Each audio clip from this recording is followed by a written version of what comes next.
हाँ तो प्यारे बच्चों, कैसे हैं आप लोग। उम्मीद करते हैं कि आप लोग एकदम अच्छे से होंगे और मन लगा करके पढ़ाई कर रहे होंगे और परीक्षा की तैयारी भी बहुत ही बेहतरीन तरीके से कर रहे होंगे।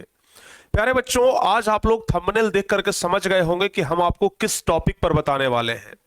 आज का जो टॉपिक है ना, वो आपके लिए बहुत ही ज्यादा महत्वपूर्ण है, क्योंकि हम आज आपको बताएंगे कि आप परीक्षा में अपना आंसर कैसे लिखेंगे कि आप बहुत ज्यादा नंबर उठा सकते हैं। ये तो नहीं कहेंगे कि हाँ 100 में 100 आपका आ जाएगा, लेकिन हाँ इतना जरूर है प्यारे बच्चों कि 90 नंबर 95 नंबर तक आप ला सकते हैं, चाहे आप एक एवरेज स्टूडेंट ही क्यों ना हो। क्योंकि परीक्षा में सिर्फ सवाल का जवाब देना ही काफी नहीं होता है कि बस सवाल जो दिया गया है उसका जवाब, उसका बस हमें जवाब दे देना है, ये काफी बस नहीं होता है। इसके अलावा भी बहुत कुछ बातें ऐसी है जिसका कि हमें ध्यान रखना पड़ता है, और अगर उन सभी बातों का ध्यान रखते हुए अगर आप परीक्षा देते हैं, परीक्षा में आंसर लिखते हैं, तो फिर यकीन मानिए आप बहुत अच्छा नंबर ला पाएंगे।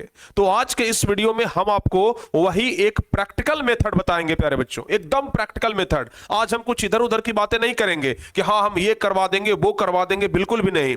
बस हम आपको वो प्रैक्टिकल मेथड आज आपको बताएंगे जिस मेथड के जरिए ना आप बहुत बढ़िया से बहुत ज्यादा नंबर ला सकते हैं। हम आपको अगर ये कहें प्यारे बच्चों कि अगर आप परीक्षा में चाहे जैसे भी लिख करके आ जाएं आपका नंबर बढ़िया आएगा, तो फिर आपको क्या विश्वास होगा? आप कहेंगे क्या सचमुच में ऐसा हो सकता है? तो जी हां, सचमुच में ऐसा हो सकता है।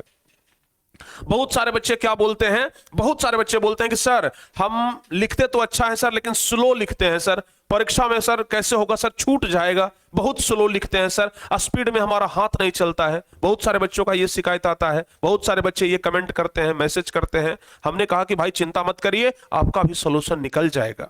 बहुत सारे बच्चे कहते हैं कि सर हमारा राइटिंग बहुत ज्यादा खराब है, बहुत ज्यादा खराब राइटिंग है सर, परीक्षा में बहुत ज्यादा नंबर कट जाएगा सर, इस बात का हमें डर है, इसका कुछ सॉल्यूशन बताइए। हमने कहा कि भाई इसका भी सॉल्यूशन निकाल देंगे, थोड़ा सा सब्र करिए, रुक जाइए, और आज के इस वीडियो में सब कुछ का सॉल्यूशन हम आपको देने वाले हैं। बहुत सारे बच्चे कहते हैं कि सर शुरुआत में तो हम अच्छा लिखते हैं, शुरुआत में तो हम अच्छा लिखते हैं, लेकिन जैसे जैसे पेपर का एंड होता है, चूंकि 3 घंटा का पेपर होता है और 3 घंटा में हमें पूरा लिखना होता है, और 3 घंटा होते होते जब बच्चे देखते हैं कि अरे अब तो समय बचा नहीं है, तो एकदम स्पीड में लिखना शुरू करते हैं। उस समय राइटिंग का भी ख्याल नहीं करते हैं कि राइटिंग हमारा अच्छा है या फिर बहुत घटिया है। तो वहां पर बच्चों का राइटिंग खराब हो जाता है और नंबर कटने का एक कारण बन जाता है। तो बच्चों को वहां से डर लगता है कि सर कैसे उस चीज को सुधारें।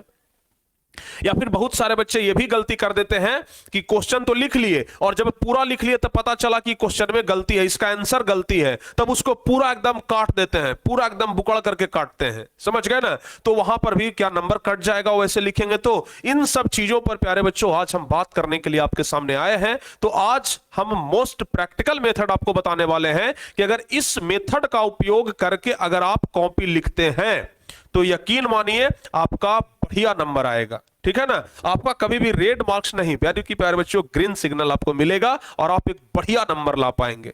ठीक है ना।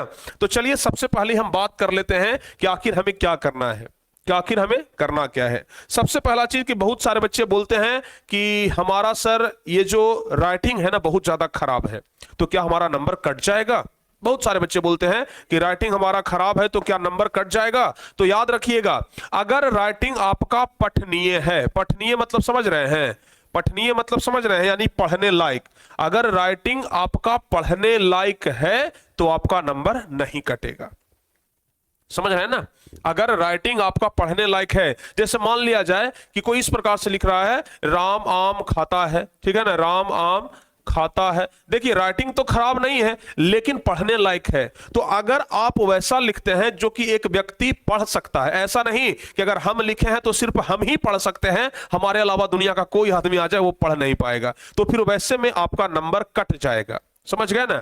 लेकिन अगर आपका राइटिंग खराब है लेकिन अगर पठनीय है, यानी कि हमारे अलावा और कोई दूसरा भी स्पष्ट पढ़ सकता है, तो फिर आपका नंबर नहीं कटेगा। बस आप जवाब सही लिख करके आइए, आंसर सही लिख करके आइए, बस वो पढ़ाई हो जाना चाहिए। मतलब जो आप लिखे हैं ना वो कॉपी जांच करने वाला बस पढ़ ले, आपको नंबर नहीं कटेगा, आपका नंबर पूरा पूरा मिल जाएगा। क्लियर है। बहुत सारे बच्चों का यह शिकायत होता है कि सर शुरुआत में तो बढ़िया लिखते हैं लेकिन अंतिम में जाते जाते खराब कर देते हैं। यानी कि जब बच्चे परीक्षा देना स्टार्ट करते हैं ना, जब बच्चे परीक्षा देना स्टार्ट करते हैं तब तो भाई बड़ा एकदम राइटिंग बिठा बिठा करके लिखते हैं, एकदम धीरे धीरे लिखते हैं, और पता चलता है कि अंतिम जाते जाते समय ही नहीं बचा तो बच्चे एकदम रगड़ना शुरू कर देते हैं, जितना स्पीड में हो सके सर कॉपी छीन लेंगे, तो एकदम स्पीड में लिखना शुरू कर देते हैं और इस चक्कर में उनका राइटिंग खराब हो जाता है।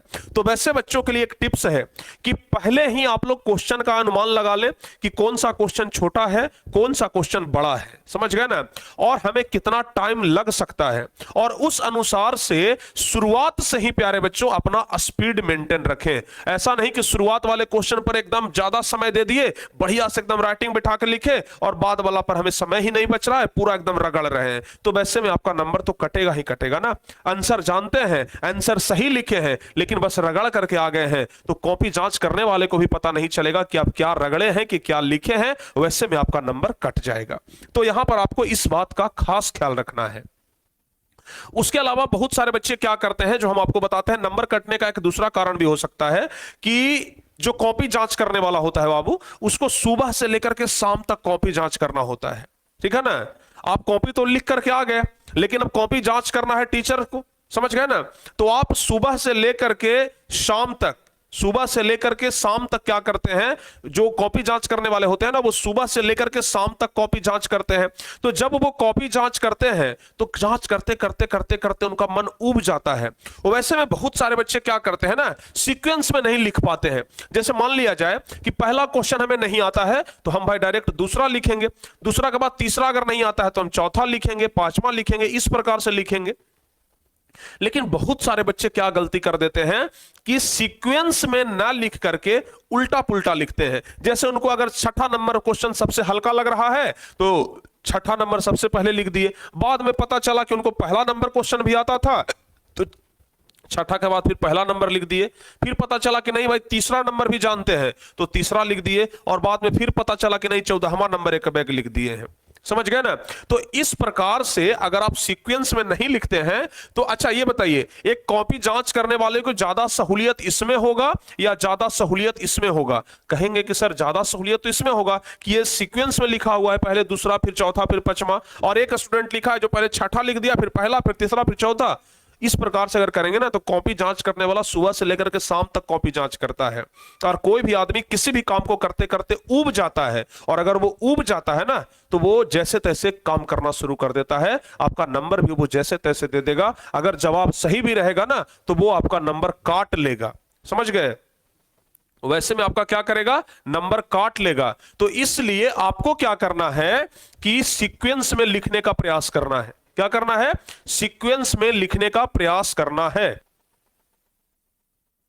समझ गया ना।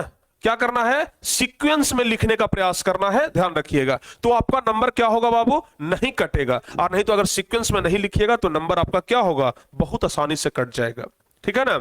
अच्छा, एक और पॉइंट आपको बताते हैं जो आपको बहुत ज्यादा क्या अच्छा लगेगा, वो है कि अगर 5 नंबर वाला क्वेश्चन है, अगर 5 नंबर वाला क्वेश्चन है, ध्यान रखिएगा, क्वेश्चन अगर 5 नंबर वाला है तो 5 नंबर वाला क्वेश्चन में क्या होता है, 5 नंबर वाला क्वेश्चन में क्या होता है, जैसे मान लिया जाए कि किसी चीज में अंतर लिखना है, समझ गए ना, किसी चीज में हमें क्या लिखना है, अंतर लिखना है। जैसे मान लिया जाए कि बायोलॉजी के हमें जाइलम और फ्लोएम में अंतर लिखना है, ठीक है, जाइलम और फ्लोएम में अंतर लिखना है, ठीक है ना, जाइलम और फ्लोएम में अंतर लिखना है, और ये 5 नंबर का सवाल है। तो बहुत सारे बच्चे क्या करते हैं कि 5 पॉइंट लिख करके छोड़ देते हैं। नियम भी यही कहता है कि अगर 5 नंबर का है तो 5 पॉइंट लिखिए। नियम भी यही कहता है कि अगर 5 नंबर का है तो कम से कम आप 5 पॉइंट लिखिए। लेकिन हम आपको कहते हैं कि अगर आप लिख सकते हैं ना, अगर आप लिख सकते हैं तो कम से कम 6 पॉइंट लिख दीजिए, ठीक है ना, कम से कम आप 6 पॉइंट लिखिए। इससे क्या होगा कि अगर एक आध पॉइंट में कहीं पर मिस्टेक भी मिल गया ना तो नंबर आपका नहीं कटेगा, क्योंकि आप 1 पॉइंट एक्स्ट्रा लिख करके आए हैं, समझ गए।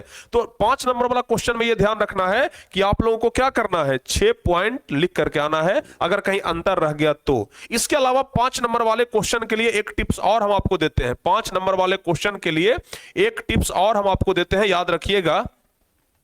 चूंकि 5 नंबर वाला क्वेश्चन ना क्वेश्चन के सबसे लास्ट में रहता है, देखिएगा पहले ऑब्जेक्टिव क्वेश्चन रहेगा, फिर लघु उत्तरीय रहेगा और सबसे अंतिम में दीर्घ उत्तरीय रहता है। और दीर्घ उत्तरीय ना बनाते बनाते बच्चों को समय नहीं बच पाता है। और वैसी स्थिति में क्या करना है, जैसे मान लिया जाए कि 2 दीर्घ उत्तरीय प्रश्न आपको बनाना है और आपके पास समय कम है, आपको ऐसा लग रहा है कि हम एक ही क्वेश्चन बना पाएंगे अगर पूरा बनाएंगे तो ऐसी स्थिति में आपको क्या करना है कि दोनों क्वेश्चन को टच कर लेना है। समझ गए ना, इतना इतना सा ही लिखेंगे लेकिन दोनों क्वेश्चन को लिख देंगे। ऐसा नहीं कि बस एक क्वेश्चन को बहुत लंबा लिख दिए और दूसरा क्वेश्चन को पूरे छोड़ दिए, ठीक है, तो ऐसा नहीं करना है।